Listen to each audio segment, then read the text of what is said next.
j'avais à cœur de parler de l'amour de l'argent. Donc le message, il traite pas de l'argent, parce que j'ai rien à dire de spécial sur l'argent, mais je tiens bien à faire distinguer les deux choses parce on pourrait se méprendre. Des fois on parle d'argent et on a tendance à frapper sur l'argent, alors qu'en fait le danger, euh, pour nous, enfants de Dieu, c'est l'amour de l'argent. Donc je distingue bien déjà d'emblée le but de ce message, c'est de parler de l'amour de l'argent. C'est pas du tout dans mes habitudes d'ailleurs de parler de l'argent, ou de l'amour de l'argent ou ce genre de choses. Je fais uniquement ça parce que vraiment c'est le Seigneur qui m'a mis dans mon cœur de parler. Moi, j'ai même une liste de sujets que j'aime bien et de temps en temps quand j'ai des révélations ou j'ai comment dire, une direction de Dieu, je note les sujets sur lesquels j'aimerais parler ou partager. Mais il y avait beaucoup de sujets sur lesquels j'aimais partager, mais le Seigneur m'a dit que tu vas parler d'abord de ce sujet-là. Alors je parle de ce thème uniquement par obéissance déjà, et parce que le Seigneur m'avait déposé un truc dans mon cœur en ce qui s'agit de l'amour de l'argent. Voilà. Euh, Déjà, avant même de rentrer dans le cœur du sujet, dans le vif du sujet, j'aimerais mettre au clair certains aspects spirituels. On pourrait se méprendre sinon sur le message. Et d'abord mettre au clair un élément qui est pour moi important, c'est le fait d'expliquer que toute personne spirituellement ou même physiquement de base, mais spirituellement avant tout, elle est soumise à un maître, elle est soumise à une autorité, elle est soumise à quelqu'un qui est au-dessus d'elle, euh, quel qu'il soit. Peu importe qui tu es, peu importe ton statut, peu importe ton argent d'ailleurs, peu importe ton rang social, peu importe de quel pays tu viens, peu importe le métier que tu fais, peu importe les diplômes que tu as, peu importe toutes ces choses en fait, il y a une chose qui est très importante, c'est que tu es, euh, tu es l'esclave d'un maître de manière spirituelle. Et c'est très important d'abord à bien saisir ce principe-là pour qu'on puisse après par la suite balayer le thème de l'amour de l'argent. Donc à cause de ça, je vais lire d'abord certains passages. Le premier que je vais vous lire, il est dans 2 Pierre, au chapitre 2, verset 19. Il est écrit, chacun est esclave de ce qui a triomphé de lui. Donc, en deuxième passage, pour faire un peu corroborer tout ça, je vais le lire assez rapidement, on va conclure après. Un autre passage dans Romains chapitre 6 au verset 16, il est écrit, ne savez-vous pas qu'en vous livrant à quelqu'un comme esclave pour lui obéir, vous êtes esclave de celui à qui vous obéissez, soit du péché qui conduit à la mort, soit de l'obéissance qui conduit à la justice. Donc ça c'est dans Romains chapitre 6 verset 16. Donc on voit déjà dans ce passage-là que être esclave, c'est pas en soi une mauvaise chose. On pourrait se dire on est esclave forcément d'un élément, de quelqu'un, de quelque chose. On pourrait voir ça comme quelque chose de négatif, du moins dans la chair, parce qu'on a une tendance rebelle dans la chair. Mais le Seigneur nous montre qu'on peut être aussi esclave de l'obéissance. Donc esclave de la justice, esclave de Dieu en fait. Donc être esclave, c'est pas une mauvaise chose en soi. Tout dépend de qui on est esclave en fait. Mais ne nous trompons pas à penser qu'on peut être libre en fait. Qu'on peut être libre dans un sens de ne pas avoir un maître au-dessus de nous. Et c'est là souvent que les gens un peu se trompent. Du moins certaines personnes sont aveuglées sur ce point-là. Elles pensent être comme dans une, j'appelle ça moi, c'est l'expression que j'emploie, j'appelle ça la Suisse spirituelle, comme un peu la Suisse. On dit que la Suisse c'est un pays un peu neutre. Durant certains conflits à l'échelle planétaire, la Suisse c'est un pays qui est resté neutre à certains moments. Et donc, en tant que terrain neutre, elle est restée neutre. Mais les gens, des fois, ont tendance un peu à fabriquer dans leur esprit une sorte de Suisse spirituelle. Un endroit où il n'y aurait ni diable, ni Dieu, et un endroit neutre. Mais ce lieu n'existe pas. La Suisse spirituelle n'existe pas. Il n'y a pas de Suisse spirituelle. Il faut trancher. Et c'est pour ça que le Seigneur nous reprend souvent quand on est un peu dans la passivité, dans la neutralité. Parce que on a une tendance à vouloir, des fois, se créer une Suisse spirituelle. Voilà. Je parle de manière générale, hein, de manière globale, pour tout à chacun et pour toutes sortes de sujets. Maintenant que ça c'est cité, je vais prendre ces passages-là et reprendre un dernier passage qui est dans le même esprit, mais qui va plutôt cibler vraiment le thème de ce soir, donc qui était l'amour de l'argent. Ce passage, il est dans Luc, au chapitre 16, verset 13. Dans ce passage, il est écrit, c'est le Seigneur Jésus qui parle directement, donc il dit, aucun serviteur ne peut servir deux maîtres. Ou bien il haïra l'un et aimera l'autre, ou bien il s'attachera à l'un et méprisera l'autre. Et là, il tranche, vous ne pouvez servir Dieu et Mammon. Vous ne pouvez pas servir Dieu et vous ne pouvez pas servir l'argent. Donc, c'est bien, c'est que il établit le contexte et il établit une conclusion radicale. Il aurait pu dire, vous ne pouvez pas servir Dieu et servir autre chose. Mais là, il frappe et il cible l'argent. Pourquoi il fait ça? Parce que le Seigneur connaît toutes choses. Le Seigneur connaît les hommes. Il nous connaît. Il connaît nos cœurs. Il en a vu des hommes. Il connaît les failles de l'homme et il sait aussi ce qui peut perdre un homme. Et en plus d'expliquer déjà une réalité spirituelle, celle qu'on vient de voir juste avant, qu'on ne peut pas servir deux maîtres, parce que peut-être certains n'étaient pas au clair sur ce sujet, en plus de les enseigner sur ce fait, il profite pour établir un autre thème et expliquer qu'il y a en plus un danger d'aller vers l'argent. Et que l'argent, là, il l'incarne par ce qu'il cite lui-même, il appelle Mammon, on pourrait dire c'est l'incarnation de l'argent.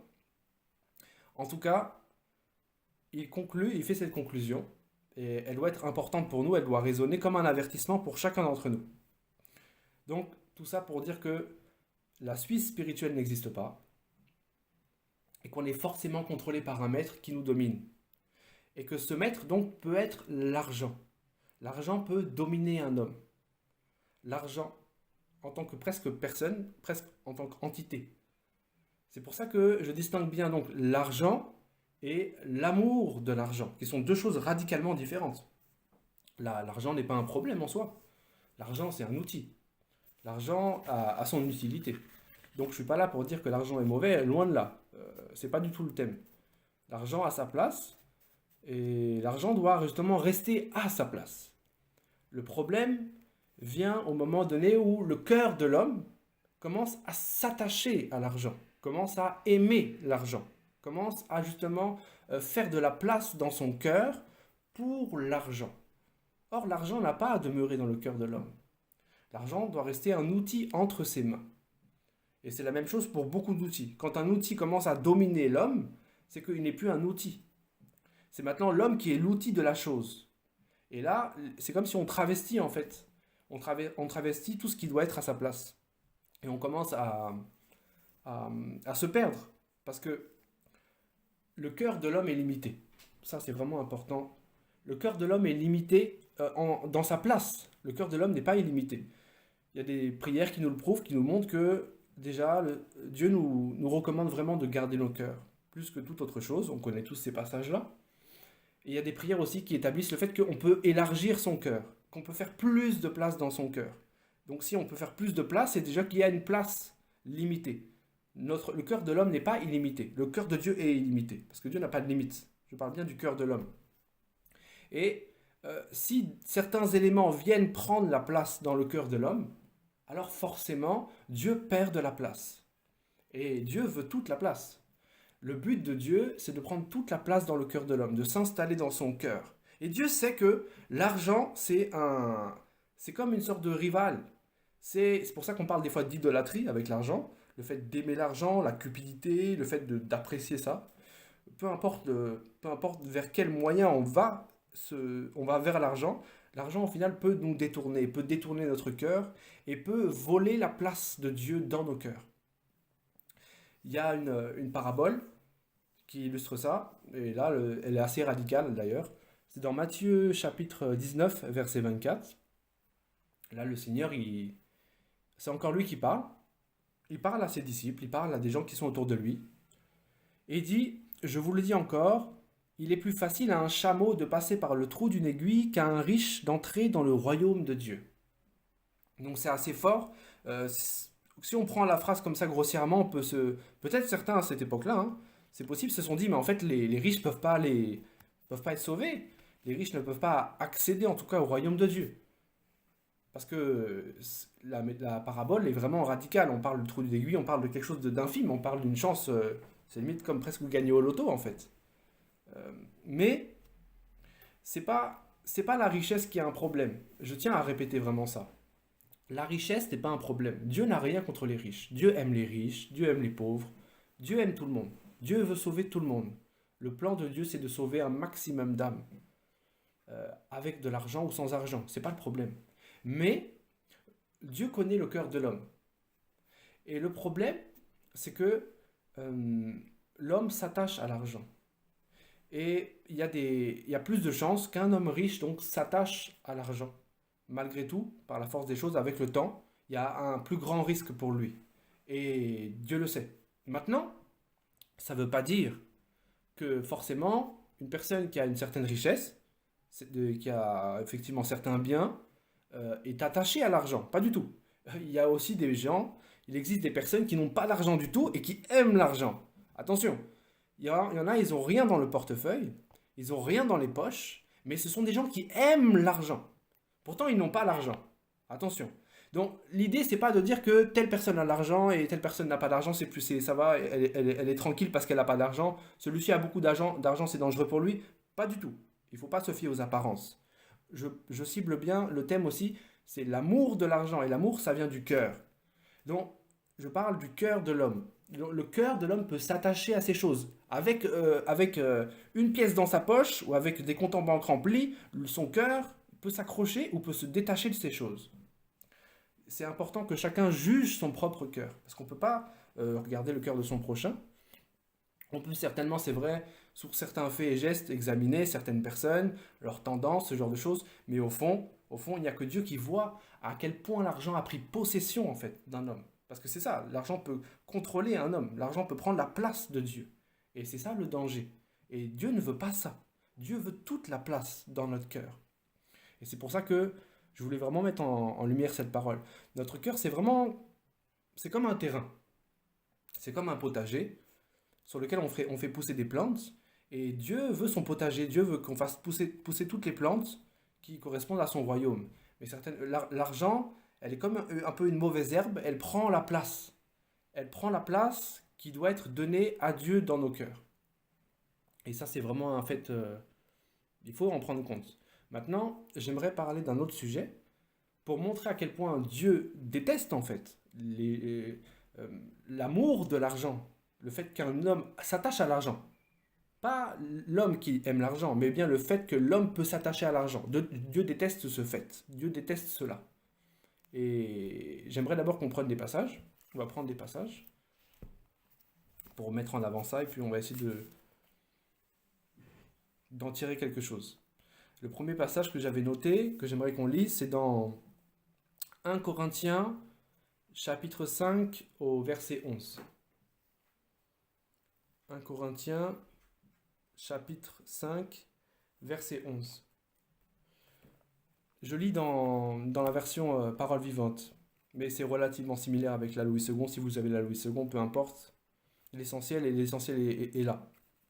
Alors je cite, il est écrit « Non, je voulais simplement vous dire de ne pas entretenir de relation avec celui qui, tout en se disant votre frère, donc dans le contexte là il parle donc des gens qui font partie de l'assemblée, non pas les gens du dehors, les païens, là il parle exclusivement des gens qui sont internes à l'église, qui font partie de l'église de Dieu, et il dit, je reprends, non je voulais simplement vous dire de ne pas entretenir de relation avec celui qui, tout en se disant votre frère, vivrait dans l'immoralité, aimerait trop l'argent, vénérerait les idoles, ou serait un calomniateur, un homme adonné à la boisson, ou enclin aux affaires malhonnêtes.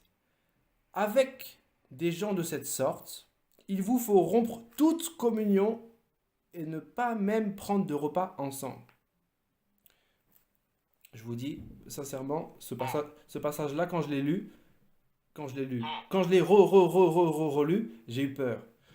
Ce passage-là, je l'ai lu depuis, maintenant ça fait maintenant 7 ans que je lis la Bible, et je la relis, et je la relis, et je la relis, et je la relis. Mais ce passage-là, c'est comme si je l'avais lu sans le lire en fait. Je le passais. Je le lisais, Je lisais ce passage-là comme on lit une newsletter sur sa boîte mail. Ça veut dire que je lisais ça en passant. J'y portais pas attention. Ça me touchait pas en tout cas. Mais comme je vous l'ai dit, je fais ce message parce que c'est comme si le Seigneur m'a poussé à parler de ça. Bon, je prends pas plaisir à parler même de ça, mais c'est le Seigneur qui me pousse à le faire. Alors, j'en parle parce que c'est ces passages-là qui sont venus à la surface dans ma lecture au quotidien. Et quand j'ai lu ce passage-là, j'ai pris peur. Maintenant, c'est vrai que si on doit être honnête, dans ce passage-là, il est attrait de plusieurs types de personnes, plusieurs traits de caractère en tout cas que Dieu rejette. On parle d'immoralité, on parle de la calomnie, ce genre de choses. C'est vrai, mais c'est pas ce soir, en tout cas, mon message ne traite pas de ces choses-là. Je veux parler juste uniquement de l'amour de l'argent. Maintenant, si un jour on voudrait faire un passage sur qu'est-ce que Dieu n'aime pas, qu'est-ce que Dieu n'aime pas au sein de l'Église, qu'est-ce que Dieu n'aime pas, on pourrait parler de toutes ces choses et établir un autre thème, un autre message, mais je vais mettre ça de côté ce soir en tout cas et me concentrer exclusivement sur ce thème de l'argent. Maintenant que c'est dit, au moins je peux parler librement. Donc, je reprends. Il est écrit donc qu'en fait, quelqu'un qui se dirait notre frère et qui aimerait trop l'argent, donc parle bien, pas qui a trop d'argent, il n'est pas écrit quelqu'un qui aurait trop d'argent, il est écrit quelqu'un qui aimerait trop l'argent. Donc il y a un danger d'aimer trop l'argent. Maintenant, il parle de rompre la communion avec ces personnes-là. C'est quelque chose encore une fois, ça aussi c'est un autre thème. Je ne vais même pas y venir ce soir. On pourrait aussi pareil faire un thème, mais je veux parler juste uniquement du fait que Dieu, vraiment, il y a une liste de choses qu'il n'aime pas. C'est un peu comme quand on lit les psaumes ou on lit les proverbes. Dieu, il fait des listes. Il dit, voilà, les 7 choses que Dieu n'aime pas, voilà, il y a telle chose. Et ça revient dans l'Ancien Testament, voilà, qu'est-ce qui est une abomination aux yeux de Dieu. Il y a telle chose. De la même manière, il reprend ça encore dans les épîtres qu'on a des apôtres. Ces listes reviennent en fait. Et ça fait partie de cette liste-là. Je vais prendre d'autres passages pour attester et pour, euh, pour alourdir un peu. Mais ce sont des passages qui sont similaires. On va aller dans Éphésiens chapitre 5, versets 5 à 7. Parce qu'on voit que, en fait, ce sont les lettres de Paul. Et Paul se répète. Paul parle aux Corinthiens, parle aux Éphésiens, il parle aux Colossiens. Et ils en parlent même dans la lettre aux Hébreux, si on veut bien admettre que c'est lui l'auteur de la lettre, peu importe. En tout cas, il parle de ce thème à redondance, il en parle et il se répète, d'où l'importance du thème. Maintenant, je vais lire dans Éphésiens chapitre 5, versets 5 à 7, encore une fois dans la même version.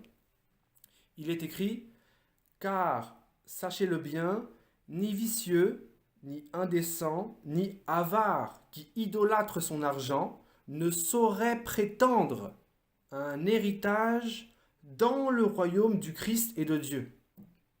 Il y a vraiment un danger ici. Et il complète, ne vous laissez pas égarer sur ce point par les arguments spécieux, si plausibles soient-ils, de ceux qui veulent s'excuser de ces péchés. Car ce sont précisément ces désordres qui attirent la colère de Dieu sur ceux qui refusent de lui obéir. Donc là, ça va un peu plus loin. On a une petite liste avec ce thème qui revient, l'amour de l'argent. L'idolâtrie à l'argent, c'est la même chose. Et en fait, Paul nous montre que ces choses-là, en plus que Dieu ne les aime pas, il y a un truc qui fait que ça attire la colère de Dieu. La colère de Dieu frappe, ou peut frapper, au moment où Dieu le désire. C'est vrai qu'on dit souvent que Dieu il est lent à la colère, mais c'est pas pour ça qu'à un moment donné, il ne tombe pas en colère. Mais ces choses qu'on vient de citer là, elles peuvent amener le jugement de Dieu, la colère de Dieu. Je dis ça, c'est pour mettre en garde tout à chacun. Encore une fois, moi je suis qu'un homme, je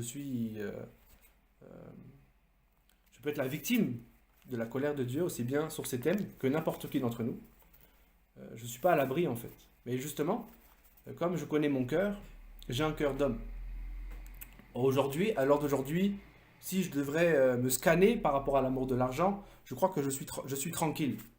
Je dis ça devant Dieu. Mais je sais que mon cœur est pourri parce que mon cœur, vraiment, il peut changer rapidement. Je sais, je me suis vu dans ma vie tellement changer pour certaines choses que je sais que peut-être je vous dis ça aujourd'hui, alors que je vous parle, mais peut-être que dans un mois, dans 2 mois, je peux changer, je peux me mettre à aimer l'argent. Il y aura un danger pour moi. Donc je ne suis pas à l'abri. À plus forte raison, si je pense qu'il n'y a pas un problème immédiat, je suis encore plus en danger si je veille pas. Parce que justement, j'aurai une certaine confiance en moi, et cette confiance en moi pourra me faire tomber. C'est pour ça, c'est pour dire que personne n'est à l'abri. Personne n'est à l'abri de ce mal. Il faut vraiment faire attention. Je vais reprendre un dernier encore passage, un passage pour appuyer encore ce que je suis en train de dire. On trouve ça dans le livre de Colossiens, et c'est au chapitre 3, verset 5. Chapitre 3, verset 5, donc la même chose, il met en garde, les Colossiens cette fois-ci, il est écrit, livrez donc à la mort et maintenez-y les aspirations qui, dans votre vie, appartiennent à la terre. L'immoralité, les pensées impures, les passions incontrôlées, les désirs inavouables et cet attachement au bien qui est une forme d'idolâtrie. Donc là, c'est encore plus détaillé. On avait l'amour de l'argent, on a eu l'idolâtrie pour l'argent, et là on a cette phrase qui est encore plus détaillée. Je répète, l'attachement au bien qui est une forme d'idolâtrie. Et derrière, on a la même chose, même rappel, même mise en garde. Rappelez-vous, ce sont ces comportements qui attirent la colère de Dieu sur ceux qui refusent de lui obéir. Tous ces débordements, vous les connaissez bien puisque autrefois, lorsque vous marchiez encore dans les rangs des ennemis de Dieu, c'était là votre vie. En gros, avant d'être sauvé, vous étiez ignorant de ces choses, vous marchiez là-dedans, mais aujourd'hui, vous qui êtes à Christ, vous qui êtes des nouvelles créatures, vous qui avez été éclairés par la lumière de Dieu, ne marchez plus dans ces choses-là. Ne marchez pas dans l'amour de l'argent. Détachez-vous de mammon, détachez-vous de l'amour de l'argent. Détachez-vous de cet amour pour les choses de ce monde, pour les biens du monde, qui sont des choses périssables. Parce qu'un jour, ces choses partiront en fumée, comme votre corps. Il restera votre âme, votre esprit. Et le piège pour un homme, c'est de s'attacher à ces choses-là. Il y a vraiment un danger. Et quand j'ai lu tous ces passages, et quand ces choses montaient à mon cœur, j'ai dit au Seigneur, c'est terrible. C'est terrible en fait l'amour de l'argent. C'est terrible même de pouvoir être jugé par toi. C'est terrible d'avoir ta colère sur nous à cause de ces choses-là. Et j'ai dit, Seigneur, comment agir face à ces choses-là dans nos vies? Quand j'ai dit ça à Dieu, Dieu m'a montré une image. Dieu m'a montré comme une personne qui est un peu, comment dire, avec, j'ai vu un corps humain en fait, et j'ai vu comme une maladie qui prenait les bras et qui prenait les jambes, et ça ressemblait comme à une gangrène. Et j'ai vu cette maladie de gangrène se déployer sur le corps. Donc elle passait d'un bras, d'un doigt au bras, et ainsi de suite, jusqu'à prendre la main, jusqu'à prendre le bras tout entier, attraper le corps. J'ai vu la même chose sur une jambe. Et j'ai compris le message que Dieu me donnait. C'est comme s'il m'expliquait qu'en fait, euh, l'amour de l'argent, c'est quelque chose qui se propage dans tout le corps spirituel. C'est quelque chose qui pollue. C'est pour ça que tout à l'heure je parlais du jardin pour exprimer cette idée. Et Dieu lui s'est servi d'un corps humain pour m'expliquer la même chose. Pour me montrer que c'est comme une gangrène qui attaque le corps. Spirituellement, bien sûr, parce qu'on parle d'amour de l'argent. Et cette gangrène-là, elle peut se développer, elle peut pourrir tout le corps. Et certaines fois, c'est vrai que c'est ce qu'on fait.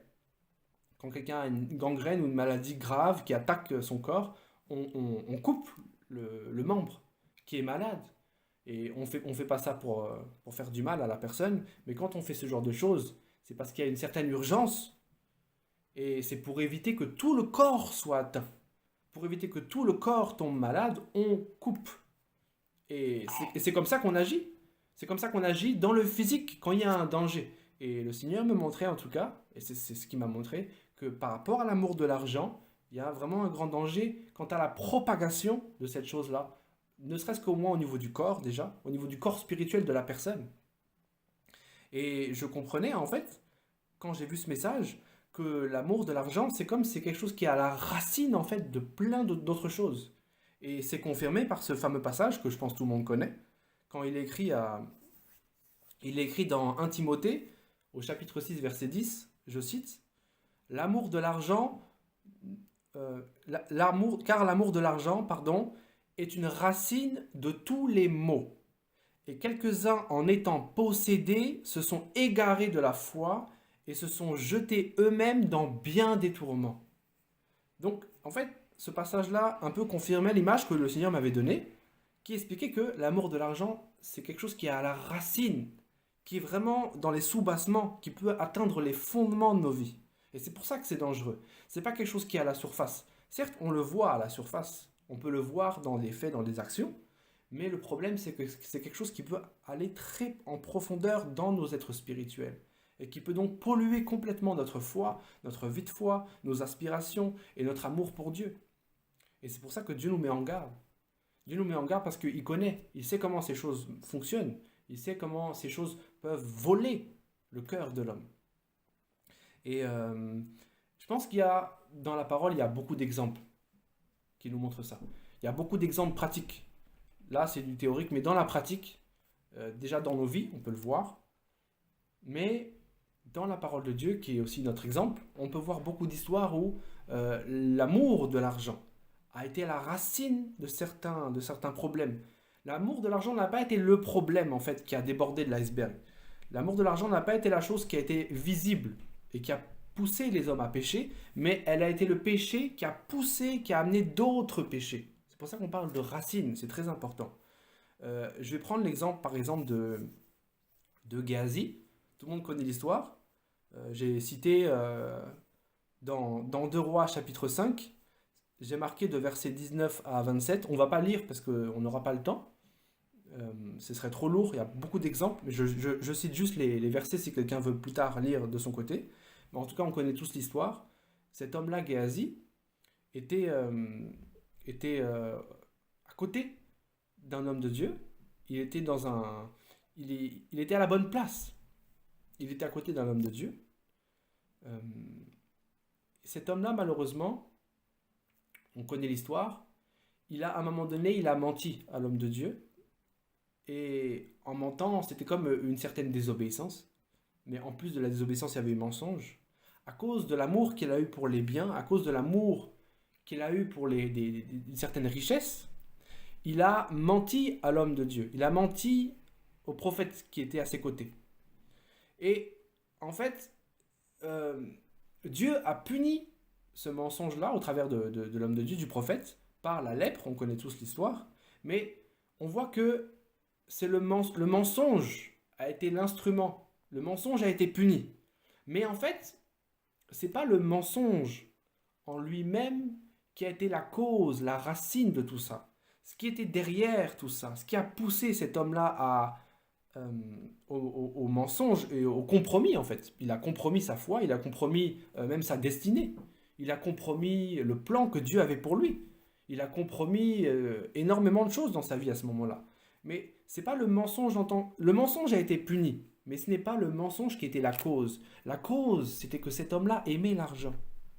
Cet homme-là était attaché dans son cœur à l'argent. Et un jour ou l'autre, cet amour a débordé au point de développer d'autres péchés, des compromis. Et là, sur le coup, c'était le mensonge, qui a amené aussi une certaine désobéissance. Et c'est pour résumer rapidement, parce que ces passages sont longs, mais ce sont des bons exemples qui nous montrent que, en fait, l'argent était vraiment à la racine.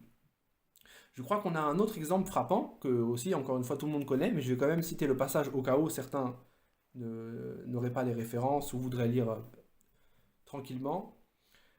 L'exemple, c'est Anania et Saphira, dans le livre des Actes, Actes chapitre 5, versets 1 à 11. On voit en fait qu'on a relativement la même affaire, la même histoire. Ils ont vendu leur terrain et ils ont décidé de donner une partie de cet argent, une partie seulement, à la communauté, à l'église, de manière générale. Et ils ont menti sur le prix, ils ont magouillé sur le prix auquel ils auraient vendu le terrain et ce genre de choses. En fait, ils ont été frappés. De la même manière que Géasi était frappé par la lettre, ils ont été frappés par la mort. Peu importe, en tout cas, ils ont été frappés. Dieu n'a pas approuvé leur geste. Mais ils n'ont pas été frappés parce qu'ils aimaient l'argent. Ils ont été frappés Parce que souvent on prend ce passage, on dit voilà, l'argent, voilà, Dieu les a frappés parce qu'ils aimaient l'argent ou parce que, etc. Non, non, non, non. Ils n'ont pas été frappés à cause de l'argent. Ils ont été frappés parce qu'ils ont menti. Ils ont été frappés parce que justement ils ont amené le mensonge. Et à ce moment-là, il y avait un réveil très puissant dans le livre des Actes. C'était le premier même réveil en fait. Il y avait un réveil et le Saint-Esprit était vraiment présent. Et le mensonge n'était pas toléré. Surtout contre la volonté de Dieu. Dieu était en train de poser les fondements de son Église par l'intermédiaire de Pierre et des autres disciples qui étaient présents à ce moment-là. Et Dieu pose ses fondations sur la vérité. Dieu pose ses fondations sur la justice. Et donc Dieu n'a pas toléré le mensonge à ce moment-là. Dieu, là, quand cet homme et cette femme ont menti, c'est comme s'ils s'opposaient à Dieu sans s'en rendre compte. En fait, ils étaient au mauvais endroit, au mauvais moment, et ils ont fait la mauvaise chose. Malheureusement, quand ils ont menti, c'était pourquoi? C'est parce que c'était poussé par leur amour de l'argent. Donc c'est le compromis, en fait, qui les a poussés à mentir. Ils auraient pu simplement dire, voilà, j'ai vendu mon terrain tel argent, et puis on a décidé de vous donner cette partie-là. Et puis cela aurait été convenable. Même si ils auraient donné peu d'argent, peut-être que plus tard, le Saint-Esprit aurait pu les convaincre, en fait, leur montrer que, bon, ils n'ont pas donné suffisamment compte tenu de la situation, ils pourraient peut-être plus donner. Peut-être le Saint-Esprit aurait pu travailler leur cœur. Le Saint-Esprit aurait pu les faire peut-être même se repentir sur ce qu'ils ont fait, et les faire peut-être donner davantage ou pas, tout dépendrait de leur réaction face à ce que Dieu aurait fait dans leur cœur. Mais ils n'ont pas agi de cette manière-là. Et en fait, ils se sont compromis, ils ont été poussés au mensonge à cause de l'argent. Donc on voit dans cet exemple, encore une fois, que l'argent a poussé à... C'est comme la ramification d'autres péchés. Et c'est là le danger, en fait. Et c'est là où on n'y prend pas garde. Et cet exemple, en tout cas, met en lumière la même chose qu'on a vu juste auparavant. On a beaucoup d'exemples dans... Là, j'ai cité ces deux exemples parce que on pourrait pas... Il y a trop d'exemples. Il y a l'exemple de Balaam, où on est dans les mêmes magouilles. À cause de l'argent, il compromet son appel, il compromet tout. En fait, il compromet sa vie entière. On a l'exemple le plus connu de tous, je crois. Tout le monde connaît cette histoire. Même ceux qui n'ont pas lu la Bible savent que Judas a vendu Jésus pour quelques pièces d'argent. Bon, c'est 30 en l'occurrence, mais c'est pas important. En tout cas, l'important de voir, c'est que à cause de l'amour de l'argent, il a complètement chuté. À cause de l'amour de l'argent, cet homme-là qui était auprès de Jésus, il était auprès de Jésus-Christ. Vous imaginez? Il a passé 3 ans à ses côtés. Ça, c'est une chose que tout le monde donnerait, tout le monde voudrait faire ça, tout le monde voudrait passer 3 ans auprès de Jésus. Mais cet homme-là qui a eu ce privilège, malheureusement, à cause de l'amour de l'argent, il a complètement chuté. C'est même pas une chute, si on peut appeler ça une chute, c'est encore gentil. Il faudrait inventer peut-être une autre expression pour ce qui s'est passé à ce moment-là avec cet homme. Un mot qui n'existe pas, tellement c'est radicalement, c'est terrible en fait ce qui lui est arrivé. Mais en tout cas, c'est terrible ou pas, on peut épiloguer sur sa mort, on peut blablater longtemps. Il y a une chose à comprendre et qui est simple, c'est que cet homme, il était poussé par l'amour de l'argent. Et c'est l'amour de l'argent qui a ouvert son cœur, qui a permis au diable de rentrer. Le diable n'est pas rentré par une autre porte. Il est rentré par l'amour de l'argent, le gain, l'argent. Et c'est comme ça, c'est la porte qui était ouverte dans son cœur. Et c'est pour ça que le Seigneur nous dit, protégez vos cœurs, mes enfants.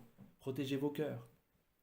Que vos cœurs soient gardés tout entiers pour moi. Que vos cœurs soient gardés tout entiers pour moi qui est votre Dieu. Ne laissez pas de place à l'argent. Dieu peut nous donner de l'argent. Dieu n'a rien contre l'argent. Mais l'argent doit rester un outil entre nos mains. L'argent est un outil à sa place. Quand on commence à prendre un outil et qu'on le transforme, c'est dangereux. Avec même quelque chose qui est bon, on peut faire quelque chose qui est mauvais. Je prends un exemple typique, un exemple matériel, vraiment simple. Prenez par exemple, avant, les gens se battaient avec des épées et des boucliers pour se protéger. Le bouclier, c'est un objet qui est conçu pour la protection. On parle d'ailleurs de bouclier dans la parole de Dieu pour exprimer certaines choses. Donc le bouclier, c'est un objet physique qu'on a conçu, fabriqué et élaboré uniquement pour la protection de l'homme. Mais maintenant, personne ne peut m'empêcher de prendre par exemple un bouclier et d'assommer mon voisin avec. Si je prends un bouclier et que j'assomme fortement un homme, je peux me mettre à la fin à le tuer. Pourtant, ce bouclier qui était conçu pour la protection, je m'en sers maintenant pour le meurtre. Donc on voit que même un objet, on peut déformer son utilité pour en faire quelque chose qui n'était pas son dû à la fin au final. L'argent n'est pas fait pour être aimé. L'argent est fait pour être utilisé à bon escient et il doit rester à sa place. Et le danger, c'est encore une fois quand le cœur s'accroche à cet argent-là. Et non, il y a beaucoup encore de passages dans la parole de Dieu, on voit des exemples similaires, mais on ne pourra pas tous les voir. Mais j'en ai cité vraiment des importants, qui m'ont paru importants et qui mettent en lumière ce fait. Je voudrais aussi parler de quelque chose qui est important. euh, et aussi, Dieu parle aussi du caractère de l'homme de Dieu. Dieu parle du caractère des enfants de Dieu, de ce qu'il désire en eux. Il y a un passage on va y aller, on va d'abord le citer, dans 1 Timothée, je vais y aller aussi, dans 1 Timothée au chapitre 3, 1 Timothée chapitre 3,